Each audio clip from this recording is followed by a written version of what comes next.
Ориент Експрес ќе патува од место. Денес со Јон Ивановски, наш екс-дипломат во Париз. Со задоволство го поканив, со задоволство го прифати ова патување од место, од Дебармаело. Ќе патуваме на дестинациите кои Јон ги има поминато приватно и службено. Ќе му подготваме едно свинско со сос од урми и ќе пиеме едно убаво вино со него.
Добре дојде.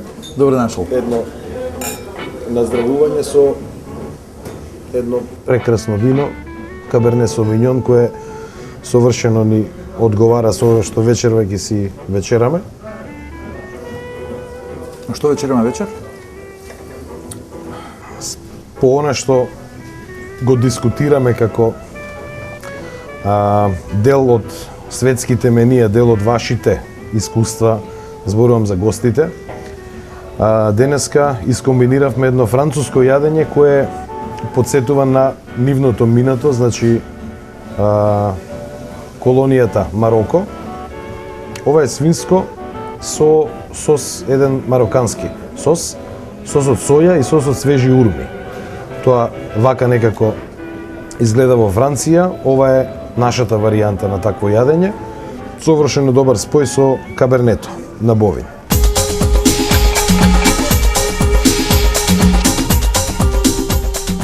Каберне Совиньон, бовин, 2007 година, се карактеризира со пурпурна боја со нијанси на брик, значи на цигла. Во принцип тоа е значи носот му е, ајде да го речеме вински, растителен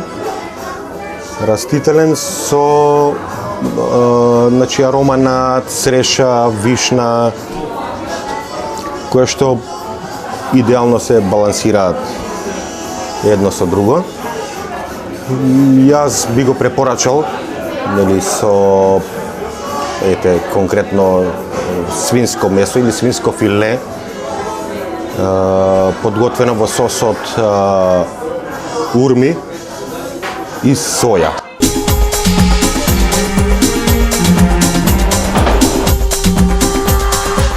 Јас мислам да ти зборувам малце за Франција, бидејќи тоа би требало да се очекува, нели? Имам таму негде околу 10 години поминато вкупно. И за да се каже прилика што би било тоа што е француска кујна, нели? Не знам, дали си го читал ти Ориент Експрес од Агата Кристи? Сигурно си го читал. Мислам дека приметив книга тука на влезот. Да. Има една книга, оставена е од Агата Кристи, незините наочари, и една од незините книги, како, ете, своевиден символ. Дека плодов на тоа што го викаме денеска француска кујна, можеме слободно да кажеме дека убиецот, значи тој што ја создал, да го крстиме, виновникот, како и во Ориент Експрес, за тие што не ја читале, сепак може да издадеме тајнава. Убиец во книгата се, нели, сите патници. Сите заедно. Да. Сите со своите мотивации. Точно. За конкретното убиство. И така е и со францускава кујна. И таа е всушност создадена од повеќе виновници. Убава една паралела. Да. Меѓу она што денеска значи француска кујна, пред малку спомнавме Мароко. Знаеме, или кој не знае, дека Франција била расширена преку своите колонии на многу континенти, и ова што денеска го имаме во француската кујна е еден убав спој. Да. И денеса там на сите континенти има и во Јужна Америка, и во Карибите, и во Тихи океан, и во Индиски океан, делови од незинава територија, што самата кујна ја прави прилично комплексна. И веројатно и тоа големата тајна на тоа што се вика француска кујна. Всушност се повеќе кујни внатре што се влијаат. Види, сакам да верувам дека и македонската, балканската кујна, она што ние викаме дека е македонска кујна, и тоа е еден убав спој, една усогласеност на нешто што ни се случувало низ историјата, низ меридијаните, низ сето она. Да, придонесот е повеќе слоен од овие простори, покрај другото, веројатно знаеш, нашево име е нешто што многу се користи во Франција во кујната. Значи има салатата Маседуан, што ја викаат тие, салата Македонија, која што се користи за, рече се, сите мешани салати. На нив им беше индикативно кој им кажав дека една од салативе што они ги велат, нарекуваат Маседуан, ние овде кај викаме француска салата. Тоа е некоја враќање услуга со французите. Да кажеме руска салата или мешана салата со овошје, таму се нарекува Маседуан. И тоа никогаш не ми било јасно, искрено. Ете, не сум имал ни прилика да прашам некој кој бил таму автоктоно, што ја знае генеалогијата на тој збор. Но и за Италија, нели, салатата, како и да ја викаат Македонија, сум слушнал дека е некоја мешавина од овошје. Еве и за Франција ни потврдуваш ти. Тоа е во Италија земено од Франција, значи тој назив за салатата. Види, тоа е екзотиката се крстува на некој екзотичен начин. Француски клуч во Франција го викаат англиски клуч. Ио, дали ние на французите им изгледаме екзотично? Да. Какво е твоето искуство со луѓе кои верувам дека има доста луѓе кои ден денеска не знаат за Македонија, од обичните луѓе. Мора да им изгледаме и да им звучиме доста екзотично. Има многу што знаат. Овој целиот Балкан. Има многу што знаат и тоа многу добро да знаат. Сепак е тоа една држава со многу јако образование и прилично добра е представата за тоа што е реално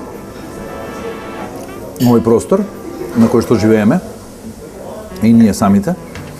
Мене ме зачуди дека има една генерација која што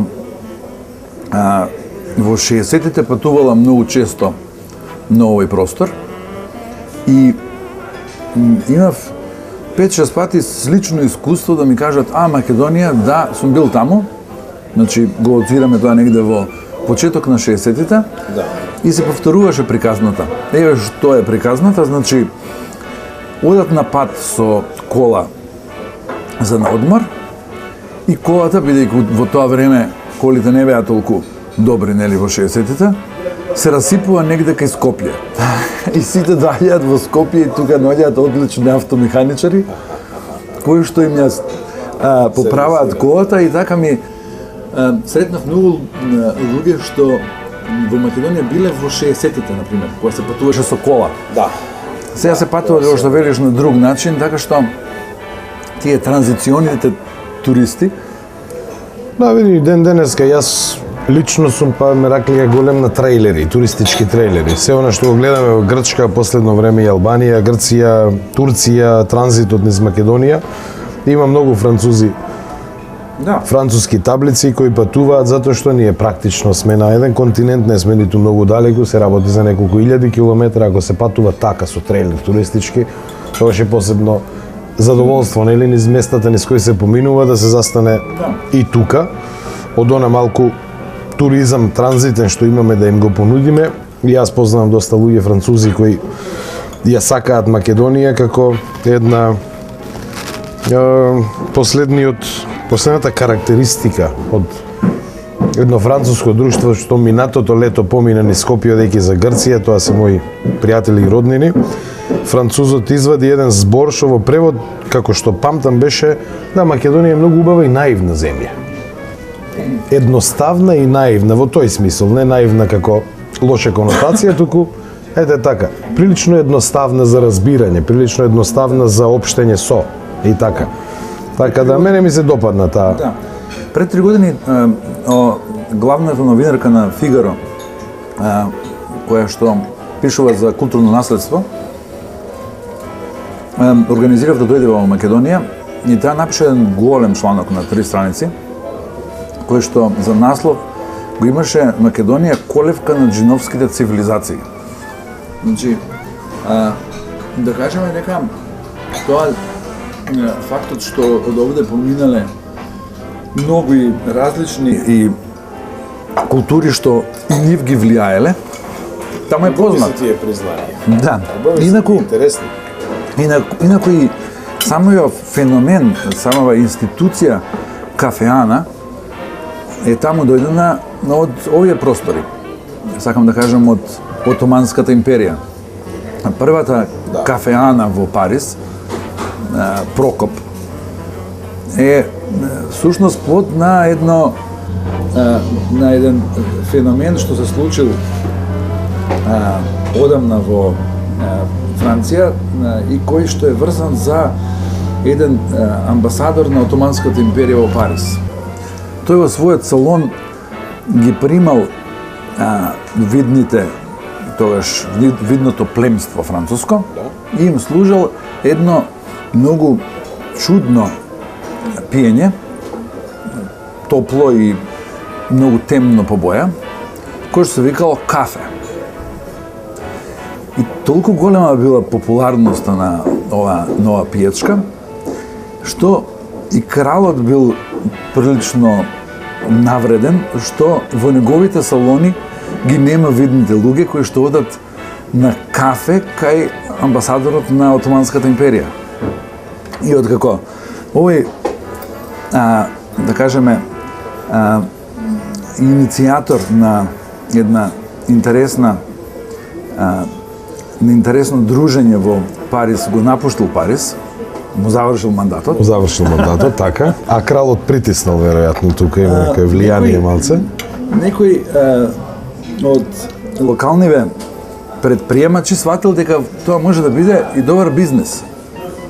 И отворил првата кафеана, набрзо му досадило, ама на неговиот прв помошник, Прокоп, му се чинило дека е тоа идеја што треба да се продолжи и он ја земал таа кафана под своје и ден денешен Прокоп во латинскиот кварт постои како најстарата кафеана во Париз. Ербаб чиракот излегол. По турски кажано. А тоа Прокоп ми звучи балкански или само се лажам? Би требало да звучи балкански. Не знам. Би било фино кога би била таа приказна, нели поврзано. Тоа Прокоп мене некако ми звучи тука. Имаме ние Прокопиеви овде, така? Да, баш заради за тоа. Ja? Убава приказна, убаво вино и едно екзотично француско-мароканско јадење. Дали ти се допаѓа? Пред сведоци сме. Значи не мора да се лажеме. Свинско филе марокана. Ете, како дел од тоа Ориент Експрес патување. Се разбира дека ми се допаѓа. Никој не јаде денеска само од нужда, туку и од задоволство. Да, се надевам дека тоа е вистината, нели? Ние постоиме заради тоа, нема веќе гладни луѓе или од таа понуда. Еве, овие интересни комбинации ни доаѓаат од вас, од гостите на емисијата Ориент Експрес и ние сме среќни да можеме да ги пробаме да ги направиме и да бидат нешто слично или барем приближно како што вашите искуства ни кажуваат. Франција е бескрајна приказна. Париз уште повеќе, нели? Да. Имам многу кујни, многу, нели, многу департаменти, многу региони во Франција. Да. И она што на што се имаат одлучено тие уште подамна да го сочуваат нивниот идентитет. И тој идентитет се чува покрај другото, дури и најмногу со храната. Значи со тие разлики во кујната на различните региони. Така што Апсолутно еден француски бастион за идентитетот и потполно се согласувам дека е да, рече се не постои регион кој што нема свое сирење, кој што нема свое вино. Ја знаеш дека Франција ја нарекувале Черчил има кажано дека Франција има толку сирење колку што има денови во годината, врсти на сирење. Де Гол има кажано дека е многу тешко да се управува со земја која што има преку 300 видови сирења. Официјално ги има преку 500. Тоа француско сирење што се вика бри. Да. Тоа е негде од 8 век. Така. Карло Велики многу го бендисал и почнале да го прават и за него, инаку манастирски се обично, сите тие постари врсти. И ништо од тој успех не е случаен, тоа е голема Да се и надеваме дури дека и ние. вековна инвестиција. Така. се надеваме дека и ние ќе се пробиеме на тоа поле и дека достојно ќе може да разменуваме искуства со француската кујна. Во таа чест, уште едно на здравје. Сигурно и ние веќе имаме производи кои што само би требало да ги допрепознаеме. Да, регионално да се обележат, да се тоа убаво спакува, да се не гарантира некоја количина, бидејќи ние сме мала земја, мали производители, но и во малото, и во limited edition серии, има вредност кои си доаѓаат на свое место на пазарот, поготово што се поднесува за храната Да. и за виното, би рекол. Од оние 80 на винари што ги спомнавме, значи 60 се една мала димензија, меѓутоа автохтони сорти, собствени технологии, искуство од претходното, има што да се покаже. Да. Да, и се продава и таму, некои од нашиве вина се продаваат, ама тоа е тежок пазар, многу тежок пазар, и огромна е конкуренцијата. Што не значи дека еден ден некој од производиве може и да се пробие. Сигурно, да се надеваме. Оти се различни вкусовите, така. И ние имаме некои вина што може да погодат нечи вкус. Сигурно, пазарот е голем, не знам, милиони луѓе се во прашање. Да. И луѓето бараат различно вино за различна привода. Пригодите, цените се во прашање, сето тоа заедно, значи си бара еден сериозен пристап и ќе видиме, значи во некои од наредните емисии исто тоа е едно интересно прашање, дали таму од каде што искуството нели го превземаме, дали се продаваат македонските вина. За мене е една интересна тема. Благодарам за оваа посета. Се надевам дека вечерата беше како што треба. Ние си продолжуваме понатаму. Да, може да ти зборувам за Алзас, например.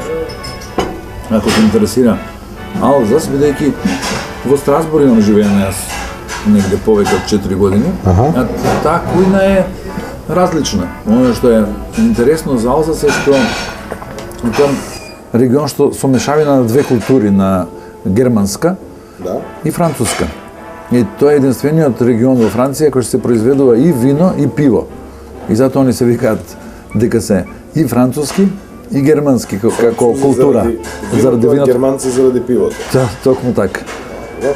И главно се произведува таму бело вино, како и во Германија, ама имаат и некои црвени вина.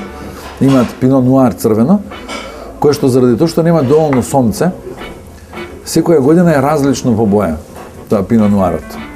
Така што може да биде некоја година розушкаво, некоја година така јасно црвено, а да биде баш по боја многу темно црвено како што е пино нуарот, не станува никогаш, оти нема доволно сонце. А имаат многу убави бели сорти, меѓу кои бидејќи ти зборуваш за десертно вино, да ти кажам едно убаво од таму, тој од типот Gewürztraminer се вика тоа, и постои една посебна серија на тој Gewürztraminer што се вика Vendange Tardif, значи тие се од гровчињата што се последни, значи тие што собрале најмногу од сокот, најмногу од шекерот. Касна берба. Касна берба, така е, да, касна берба. И токму тие последни, значи од каснава берба, се прави ова Gewürztraminer Vendange Tardif и е многу интересно десертно вино, едно од врвните. Елзашките вина се одликуваат, значи со тоа. Беливе се познати, нивни и овие десертни, да ги крстам така. Да, кај нас се, мускатот нели позната како десертно вино, иако навиките за конзумирање, пиење на десертни вина со десерти кај нас се уште не е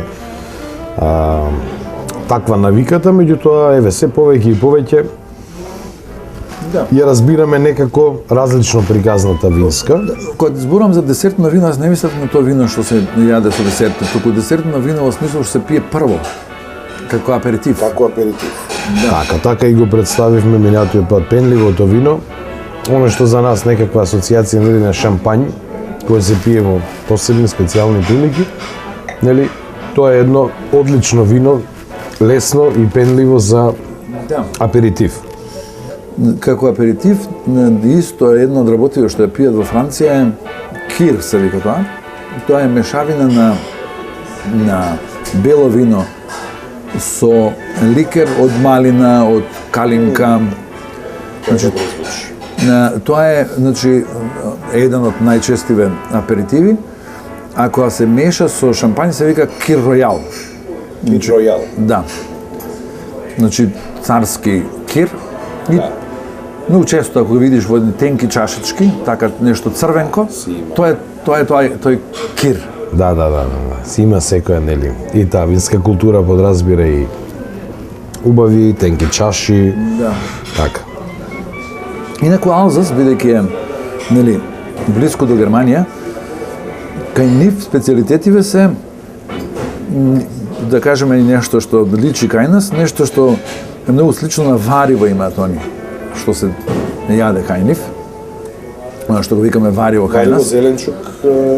Вариво значи како зелка варена и колбаси, Аха. различни колбаси и сланина. Тоа добро звучи. Да. Можевме и тоа да го Тешко, спремиме. малку е тешко, ама е убаво направено. Да, доста вака германски звучи. Да. Сланина, колбаси. И они успеа да развијат еден фаст фуд ланец на една, би рекол, нешто како пица нивна, не е пица, ама да бидам не можам поубаво да го опишам тоа, значи тоа е една пита што се прави многу тенка, исто на многу јак оген како пицата. Така се пече. Да, а од озгора има само едно топено сирење и малце сланина, евентуално шумски печорки. И тоа е тоа што го... Тоа така се пече како Само пица? таа, да, и многу е тенко, И тоа го служат како предјадење обично, ама сега бидејќи стана многу заради една фирма која што си го лансираше како ланец на фаст фуд, да, стана расширено сегде. И многу го сакаат луѓе. Кромит исто се става, кромит, значи исецкан кромит. Интересно звучи тоа. Добро, малце фали за македонски навики, фали месо таа приказна кромит, печурки и топено сирење, ама сигурно ако дојде тој ланец Сланина, реков. до Македонија, сланина име, добро, доволно е за почеток е доволно. И ти успеа да направат ланец на такви. Јас кога прв пат бев во Страсбург, негде 88 година, тоа беше... Којните се менуваат, точно. Да, тоа беше предјадење само. Да. А веќе во 90-ти години се отворен специализиран само за тоа. И сега го видов и во Париз, го имаат барем 5-6 во Париз, а тоа постоеше само во Страсбург. Знам дека еден ден ние Ориент Експресот ќе стигне на враќање од Скопје на кај Париз и дека во Париз ќе се отвори ланец за брза сарма и брз подварок и брзи пунети пиперки и така натаму, само го чекаме денот тоа да се случи, затоа што досега ако ние купувавме, условно купувавме, значи искуства од западните земји презентирани на разни начини, знам дека еден ден ќе им вратиме назад и ќе бидат пријатно изненадени. Се надеваме дека тоа ќе се случи, а до тогаш Да. Ние сме во некоја си заедничка култура, сепак не сме толку далеку. Сигурно. Да, Париз и Скопје се врсници. Тоа се римски градови, кои што биле изградени во дори Скопје е нешто постар. Изградени во втори-први век пред наша ера. И да кажеме дека и корените на храната се веројатно римски. Сирењето е римска работа, например. Тоа го правеле, во Рим го правеле затоа што е тоа практично за војниците кога одат во војна. Тоа е практично за носење. Да, конзервиран Може да производ. издржи помногу време, точно затоа и Не знам дали се знаел. Не знам друга варијанта. Во принцип е тоа. Конзервација на Сармата во лозов лист е римска работа. не знам дали да им признаеме на римјаните, колку и да е точно, мислам, тоа Кога зборуваме за Рим, зборуваме за нас. Апсолутно да. Сакам да кажам дека и денес многу од јадењата што се јадат таму се слични со оние овде. А и тогаш биле слични, тоа сакав да кажам. Ова е сега една. Иста била кујната во Скупи и Лутеција, како што се викал Париз. Во втори век од наша ера, тоа ми беше зборот. Значи, сепак тоа е една витешка расправија во врска со храната. Убаво би било во иднина да имаме простор и време да, и овие работи ги продискутираме, оној кој знае да ни пренесе искуство и знаење како тоа е изгледало некогаш, таму далеку во историјата и како тоа изгледа денес. Еве до кај стигна македонската кујна и што се можеме да најдеме во Скопје и во понудата на храна. Значи тука сме негде блиску, светот се глобализира, ние продолжуваме да патуваме и да донесуваме нови искуства. Да се заблагодарам за твоето време, што ни беше гостин, ние ќе си продолжиме и понатаму.